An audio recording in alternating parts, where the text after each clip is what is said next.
பயணிகள் கவனத்துக்கு ஸ்ரீலங்கன் ஏர்லைன்ஸ் விடுவித்துள்ள முக்கிய அறிவிப்பு. இன்று இலங்கையில் பல பாகங்களில் வெப்பநிலை அதிகரிக்கும், வெளியே செல்ல வேண்டாம், மக்களுக்கு அவசர எச்சரிக்கை. ரணிலை கைது செய்த அனுராவுக்கு ஆபத்து, கம்பம்பெல விடுவித்துள்ள பகிரங்க எச்சரிக்கை.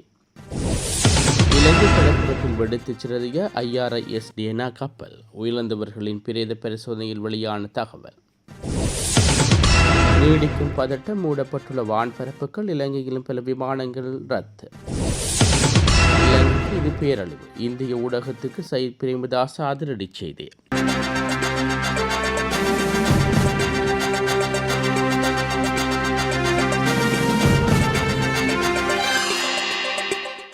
மத்திய கிழக்கு பிராந்தியத்தில் நிலவும் போர்ச்சூழல் காரணமாக இன்று நள்ளிரவு 11:59 மணி வரை சில வானூர்தி சேவைகள் ரத்து செய்ய ஸ்ரீலங்கன் ஏர்லைன்ஸ் நடவடிக்கை எடுத்துள்ளது. இதில் கட்டுநாயக்காவிலிருந்து துபாய், ரியாத், தோஹா மற்றும் தம்மாம் ஆகிய இடங்களுக்கு சில வானூர்தி சேவைகள் அடங்கும் என்றும் தெரிவிக்கப்பட்டுள்ளது. இந்நிலையில் பயணிகள் தமது வானூர்தி பயணங்களில் தற்போதைய நிலை குறித்த விவரங்களை www.srilankan.com என்ற இணையதளத்தின் ஊடாக பெற்றுக்கொள்ள முடியும் எனவும் அந்நிறுவனம் அறிவித்துள்ளது. அத்துடன் இலங்கையுள்ள பயணிகள் 1979 என்ற இலக்கத்தினூடாகவும், வெளிநாட்டில் உள்ளவர்கள் 0094 1177 1979 என்ற இலக்கத்தினூடாகவும் மேலதிக விவரங்களை பெற்றுக்கொள்ள முடியும் எனவும் அறிவிக்கப்பட்டுள்ளது. அதே நேரம் மேலதிக தகவல்களுக்கு அருகிலுள்ள ஸ்ரீலங்கன் ஏர்லைன்ஸ் அலுவலகம் அல்லது வானூர்தி பயணச்சீட்டை பெற்றுக்கொள்ள முகவர்களை தொடர்பு கொள்ளுமாறும் ஸ்ரீலங்கன் ஏர்லைன்ஸ் வலியுறுத்தியுள்ளமை குறிப்பிடத்தக்கது. இந்திய பெருங்கடல் பிராந்தியம் அமைதியாக இருக்க வேண்டியது காலத்தின் கட்டாயம் என்று இலங்கை எதிர்க்கட்சித் தலைவர் சயித் பிரேமதாஸ் எச்சரிக்கை விடுவித்துள்ளார். அது எந்தவொரு மோதலிலும் ஒரு பகுதியாக மாறக்கூடாது என்றும் இலங்கை எதிர்க்கட்சித் தலைவர் சயித் பிரேமதாஸ் வலியுறுத்தியுள்ளார். ஈரான் இஸ்ரேல் போர் 2வது வாரத்தை எட்டியுள்ள நிலையில் போர்க்களம் பாரிய அளவில் விரிவடைந்து இலங்கை கடற்பரப்பு வரை வந்துள்ளது. இலங்கை கடற்கரைக்கு கப்பால் சர்வதேச கடல் பகுதியில் ஈரானிய போர்க்கப்பல் மூழ்கடிக்கப்பட்டதாலும் மற்றொரு கப்பல் இலங்கையில் நங்கூரமிடப்பட்டதாலும் கொழும்பு தற்போது இந்த மோதலில் சிக்கியுள்ளது. இது குறித்து இந்திய ஊடகம் ஒன்றும் கருத்து தெரிவித்துள்ள சயித் பிரேமதாச, இந்திய பெருங்கடல் தொடர்ச்சியாக அமைதி வலயமாகவே பிரகடனப்படுத்தப்பட்டு வந்துள்ளது. அது அவ்வாறே நீடிக்க வேண்டும் என்றும் தெரிவித்துள்ளார். பாதிக்கப்பட்ட ஈரானிய கப்பல்களில் இருந்தவர்கள் சர்வதேச விதிமுறைகளின்படி கவனித்துக் கொள்ள உள்ளதாகவும் இலங்கை அரசாங்கம் அறிவித்துள்ளது. முன்னதாக திருகோணமலையில் ஈரானிய கப்பல் நங்கூரமிடப்பட்ட அனுமதிக்கப்பட்டமை குறித்து கருத்துக்கள் தெரிவித்துள்ள ஜனாதிபதி அனுகுமார் திசாநாயக்க, அந்த மாலுமிகளை பொறுப்பேற்பது நாட்டின் மனிதாயமான பொறுப்பு என்றும் குறிப்பிட்டிருந்தார். இந்நிலையில் மத்திய கிழக்கு நிலவும் மோதல்கள் ஏற்கனவே மற்ற நாடுகளுக்கு பரவி வருவதாகவும் இது இலங்கை மக்கள் மீது நேரடி தாக்கத்தை ஏற்படுத்தி வருவதாகவும் சயித் பிரேமதாஸ் சுட்டிக்காட்டியுள்ளார். 2022 ஏற்பட்ட மிக மோசமான பொருளாதார நெருக்கடியிலிருந்து இன்னும் மீண்டு வராத இலங்கை போன்ற சிறிய நாடுகளுக்கு இந்த போர் விரிவாக்கம் பேரழிவை ஏற்படுத்தும் என்றும் அவர் எச்சரித்துள்ளார். இந்நிலையில் அனைத்து தரப்பினரும் இந்த சீரற்ற போர் முறையை நிறுத்துமாறும் அவர் கோரிக்கை விடுவித்துள்ளார். இதேவேளை இந்திய பெருங்கடலில் தடுத்திருந்த 3வது ஈரானிய கப்பல் இந்தியாவின் கொச்சி துறைமுகத்தில் நங்கூரமிடப்பட்டுள்ளது. அந்த கப்பல் அபாய சமிக்ஞையை அனுப்பியதைத் தொடர்ந்து மனிதாயமான அடிப்படையில் அதற்கு தமது துறைமுகத்தில் நங்கூரமிட அனுமதி வழங்கப்பட்டதாக இந்தியா தெரிவித்துள்ளமை குறிப்பிடத்தக்கது. இலங்கை கடல் எல்லைக்கு அருகே ஈரான் கப்பல் மற்றும் பணியாளர்கள் சம்பந்தப்பட்ட விவகாரத்தில் சர்வதேச சட்டங்களுக்கு உட்பட்டே இலங்கை முடிவெடுக்கும் என்றும் இதில் எந்த பக்கமும் சாராது நடுநிலையாக செயற்படும் என்றும் வெளிவிவகார அமைச்சர் விஜித கெர தெரிவித்துள்ளார். அமெரிக்காவின் நடவடிக்கை என சொல்லப்படும் இந்த விவகாரத்தில் ஐக்கிய நாடுகளின் கடல் சட்ட உடன்படிக்கையின் விதிப்படிக்கையே இலங்கை அரசு செயற்பட்டு வருவதாகவும் அவர் குறிப்பிட்டுள்ளார். இந்த சம்பவத்தில் எந்தவொரு தரப்பினருக்கும் ஆதரவாக செயற்படும் எண்ணம் இலங்கைக்கு இல்லை என்றும் மனிதாயமான அடிப்படையில் சர்வதேச சட்ட கடமைகளுக்கு உட்பட்டு நடவடிக்கை எடுக்கப்படும் என்றும் அமைச்சர் தெளிவுபடுத்தியுள்ளார். கடல்களில் இதயம், இந்திய பெருங்கடலின் எதிர்காலம் என்ற தலைப்பிலான அமர்வில் பேசிய அவர் இப்பிராந்தியத்தில் வளர்ந்து வரும் புவிசார் அரசியல் முக்கியத்துவத்தையும் வலியுறுத்தினார். இந்திய பெருங்கடல் விளிம்பு நாடுகளின் சங்கத்தின் தலைமையில் இந்தியா ஏற்றுள்ளதை வரவேற்றார். இந்தியாவின் வளங்கள் மற்றும் தலைமைத்துவத்தின் கீழ் இப்பிராந்தியம் பெரும் முன்னேற்றம் அடையும் என்றும் அவர் நம்பிக்கை தெரிவித்துள்ளார். இலங்கை அரசாங்கத்தின் பொறுப்பில் உள்ள ஈரானிய போர்க்கப்பலான IRIS புஸ்ஸர் இயந்திர கோளாறு காரணமாக திருகோணமலை துறைமுகத்துக்கு பயணிக்க முடியாமல் உள்ளது. இதனடுத்து நேற்று கொழும்பு துறைமுகத்தின் வெளி நங்கூரமிடப்பட்ட பகுதியிலேயே நிறுத்தப்பட்டிருந்ததாக ஆங்கில செய்தித்தாள் ஒன்று கூறுகிறது. முன்னதாக ஈரானிய கப்பல் மற்றும் அதன் மாலுமிகளை இலங்கை அரசாங்கம் முறைப்படி தமது பொறுப்பில் ஏற்றுக்கொண்டுள்ளதாக ஜனாதிபதி அனுகுமார் திசாநாயக்க கடந்த வியாழக்கிழமை அறிவித்திருந்தார். அதன்படி 21 மாலுமிகள் உட்பட 208 பேர் கரைக்கு அழைத்து வரப்பட்டு தற்போது வெலிசரை கடற்படை முகாமில் தங்க வைக்கப்பட்டுள்ளார்கள். தற்போது கடலில் சுமார் 12 தொடக்கம் 14 மாலுமிகள் மட்டுமே பாதுகாப்பு பயணிகளுடன் தங்கியுள்ளார்கள். முன்னாள் ஜனாதிபதி ரணில் விக்ரமசிங்கவை கைது செய்த ஜனாதிபதி அனுர எச்சரிக்கையாக இருக்க வேண்டும் என பிதுவுகல உரிமை அமைப்பின் தலைவர் உதயன் கம்மன்பில தெரிவித்துள்ளார். தனது உத்தியோகபூர்வ எக்ஸ் தளத்தில் இந்த பதிவை வெளியிட்டு அவர் தெரிவித்துள்ளார். முன்னாள் ஜனாதிபதி ரணில் விக்ரமசிங்கவை கைது செய்யப்பட்ட காரணமாக அவர் மீது சுமத்தப்பட்ட குற்றச்சாட்டுகள் உண்மையில் குற்றம் என்றால் இலங்கையில் இந்த ஒவ்வொரு முன்னாள் ஜனாதிபதிகளும் கைது செய்யப்பட வேண்டும் என்பது யதார்த்தமாகும்.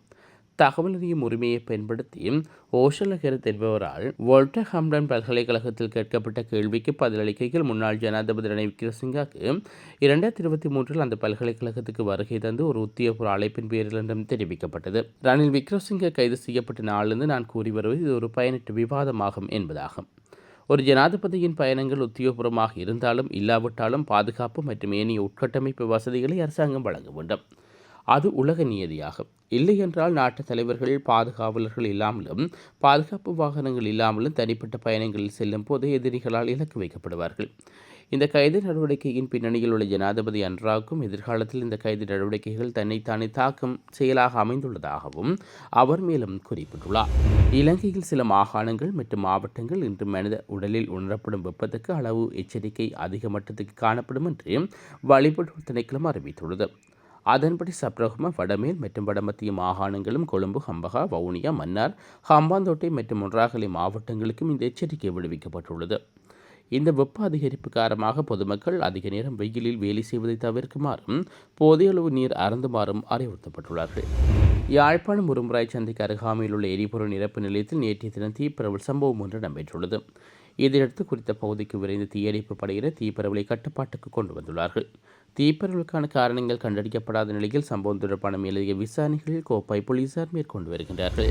இலங்கையின் தெற்கு கடல் எல்லைக்கு அருகே ஈரானிய IRIS தேனா என்ற ஈரானிய போர்க்கப்பல் அமெரிக்க நீர்மூழ்கி கப்பலால் தாக்கு அளிக்கப்பட்ட சம்பவத்தில் விழுந்தவர்களின் பிரேத பரிசோதனை அறிக்கை வெளியாகியுள்ளது. ஈரானிய கப்பலில் இருந்த கடற்தொழிலாளர்களின் பிரேத பரிசோதனையில் வெடிப்பு காரணமாக ஏற்பட்ட எலும்பு முறிவுகள், உட்காயங்கள், நீரில் மூழ்குதல் போன்ற காரணங்களால் அவர்கள் இறந்துள்ளதாக தெரிய வந்துள்ளது. ஈரானிய கப்பல் மீதான நீர்மூழ்கி கப்பல் தாக்குதல் காரணமாக மூழ்கிய கப்பலிருந்து உயிர்ந்த 84 கடற்தொழிலாளர்களின் உடல்கள் கடற்படையினரால் காலி தேசிய மருத்துவமனைக்கு கொண்டு செல்லப்பட்டுள்ளது. இந்த உடல்களை பிரேத பரிசோதனைகள் சிறப்பு தடவியல் மருத்துவ அதிகாரிகள் குழுவால் நடத்தப்பட்டன. சிறப்பு தடவியல் மருத்துவ அதிகாரி பேராசிரியர் ஜூசி பெரேரா, சிறப்பு தடவியல் மருத்துவ அதிகாரி பேராசிரியர் அஜித் ரத்னவீர மற்றும் சிறப்பு தடவியல் மருத்துவ அதிகாரி பேராசிரியர் ஜானகி வருஷ ஹென்னடி மற்றும் 12 தடவியல் மருத்துவ அதிகாரிகள் பிரேத பரிசோதனைகளில் பங்கேற்றார்கள். இந்த பிரேத பரிசோதனைகள் கடந்த 6ஆம் தேதி அதிகாலை 5 மணி வரை இந்த தடவியல் மருத்துவ குழுவால் நடத்தப்பட்டன. இந்த தடவியல் குழு 3 குழுக்களாக பிரிக்கப்பட்டு ஒரே நேரத்தில் 3 உடல்கள் பிரேத பரிசோதனைக்கு மேற்கொள்ளப்பட்டது. பிரேத பரிசோதனைக்கு பிறகு உடல்கள் 2 சிறப்பு குளிர்பத சேமிப்பு அறைகளில் வைக்கப்பட்டுள்ளன. இதேவேளை கராப்பட்டிய மருத்துவமனையில் சிகிச்சை பெற்று வரும் 32 ஈரானிய கடற்தொழிலாளர்கள் 5 பேர் நேற்று பிற்பகலில் விடுவிக்கப்பட்டதாக மருத்துவமனை செய்தி தொடர்பாளர் தெரிவித்துள்ளார். ஏனைய 27 பேர் இன்னும் சிகிச்சை பெற்று வருவதாகவும் அவர்களில் பலரும் நாளைக்குள் விடுவிக்கப்படுவார்கள் என்றும் எதிர்பார்க்கப்படுகிறது. இவர்கள் ஈரானிய தூதரகத்தின் தலையீட்டை தொடர்ந்து கடற்படையினரால் வெளிசரை கடற்படை முகாமுக்கு அழைத்துச் செல்லப்பட திட்டமிடப்பட்டுள்ளது. மேலும் பலரை காணவில்லை என்று அறிவிக்கப்பட்டுள்ளது. இந்நிலையில் ஈரானிய கப்பலின் எச்சங்களை தொடர்ந்து தேடி வருவதாக கடற்படை தெரிவித்துள்ளது. ஈரான் கடற்படை கப்பல்களில் ஒன்றான IRIS புரஷேர் கப்பல் கொழும்பு துறைமுகத்துக்கு கொண்டுவரப்பட்டு பின்னர் திருகோணமலை துறைமுகத்துக்கு அனுப்பப்பட்டுள்ளது. இந்தியாவின் விசாகப்பட்டினத்தில் நடந்த கண்காட்சியில் பங்கேற்று மீண்டும் நாடு திரும்பிக் கொண்டிருந்த ஈரானிய கப்பலான ஐரிஸ் டெனா என்ற போர்க்கப்பல் இந்த சமுத்திர பிராந்தியத்தில் கடந்த 4ஆம் தேதி அமெரிக்காவின் நீர்மூழ்கி கப்பலின் ஏவுகணை தாக்குதலுக்குள்ளாகி மூழ்கியது. இந்நிலையிலேயே பாதுகாப்பு அச்சுறுத்தலை கருத்தில் கொண்டு IRIS புரோஷ் போர்க்கப்பல் துறைமுகத்துக்கு வருவதற்கு வெளிநாட்டு அலுவல்கள் அமைச்சிடம் அனுமதி கோரியிருந்தது. இந்நிலையில் பாதுகாப்பு அச்சுறுத்தல்களை கருத்தில் கொண்டு IRIS புரோஷ் போர்க்கப்பல் கொழும்பு துறைமுகத்துக்கு வருவதற்கு வெளிநாட்டு அலுவல்கள் அமைச்சிடம் அனுமதி கோரியிருந்தது. இவ்வாறு அழைத்து வரப்பட்ட 53 அதிகாரிகளும் 84 கெரட் அதிகாரிகளும் 48 சிரேஷ்ட கடற்படையினரும் 23 கடற்படையினரும் உள்ளடங்குகின்றார்கள் என்றும் தெரிவிக்கப்படுகிறது. இவர்கள் மருத்துவ பரிசோதனைக்கு உட்படுத்தப்பட்டு பின்னர் வெளிசரியில் உள்ள கடற்படை முகாமுக்குள் அழைத்துச் செல்லப்பட்டுள்ளார்கள் என்றும் கடற்படை பேச்சாளரும் கமாண்டர் புத்திக சம்பத் தெரிவித்துள்ளார். இத்துடன் இன்றைய பிரதான செய்திகள் நிறைவுக்கு வருகிறது. தொடர்ந்து நாளை காலை பிரதான செய்திகளோடு இணைந்து கொள்ளுவோம். நன்றி. இதுபோன்ற செய்திகளை தெரிந்து கொள்ள யாழ் டிவி நியூஸ் சேனலை சப்ஸ்கிரைப் செய்து அருகே இருக்கிற பெல் பட்டனையும் கிளிக் செய்து கொள்ளுங்க.